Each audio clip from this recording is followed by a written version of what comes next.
Welcome to this explainer. Our whole goal here is to take complex ideas and break them down so you can truly understand them. Today, we're setting the stage for an absolutely epic mathematical mystery.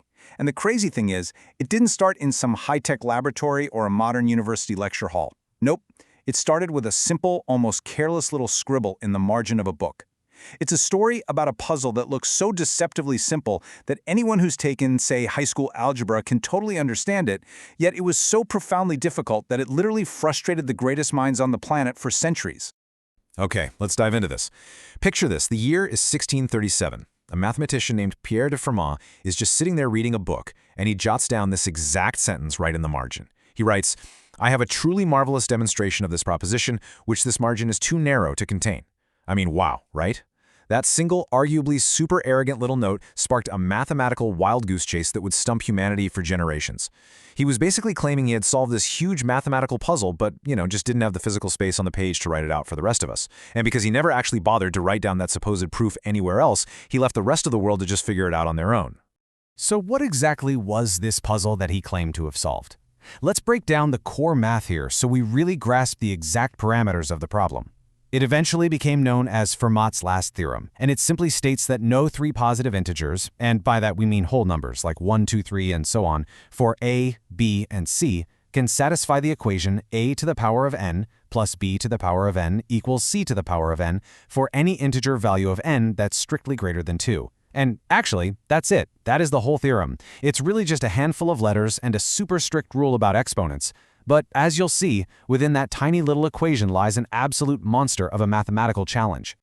Now, what's really interesting about this slide is the mind-bending contrast between the familiar and the totally impossible. See, when n equals 2, we get the Pythagorean relationship. It's that exact same a squared plus b squared equals c squared that we all used in school to find the sides of a right triangle. And in that specific scenario, there are infinitely many whole number solutions. The most famous one, of course, is 3, 4, and 5, right? Because 3 squared plus 4 squared perfectly equals 5 squared. It just works beautifully. But, and here's what Fermat claimed, the absolute second you raise that exponent to 3, meaning a cubed plus b cubed equals c cubed, or you raise it to 4 or 5 or literally any higher whole number, it completely destroys the possibility of whole number solutions. There are exactly 0 whole number combinations that will ever make that equation balance out. It's a completely impossible task. So the crucial point is just how long it actually took humanity to prove that Fermat was right. 350 years. It took over 3.5 centuries to fully resolve this single, seemingly innocent claim. I mean, just think about that for a second. Entire empires rose and fell, the Industrial Revolution came and went, humanity learned to fly and literally landed on the moon. And all the while, mathematicians were still banging their heads against their desks trying to solve this one single equation. This deceptively simple statement turned out to require extraordinarily advanced mathematics to actually prove. Stuff that was far, far beyond absolutely anything that existed back in Fermat's time in 1637. Now, you might be asking yourself right about now, well, why does this matter to me today? Why should we care about some ancient math riddle? And the truth here is actually a beautiful piece of irony. Fermat's theorem itself actually has very few direct, practical, real-world applications. I mean, knowing that a cubed plus b cubed doesn't equal c cubed doesn't really help you build a stronger bridge or, design a faster airplane. But the centuries-long struggle to prove it, that absolutely changed our modern world. It is quite literally the ultimate story of how the journey is vastly more important than the destination. And this brilliantly illustrates exactly how that theoretical journey paid off for all of us. Because in order to solve an impossible problem, mathematicians essentially had to invent entirely new branches of math from scratch. They developed these major advances in number theory and the study of what are called elliptic curves.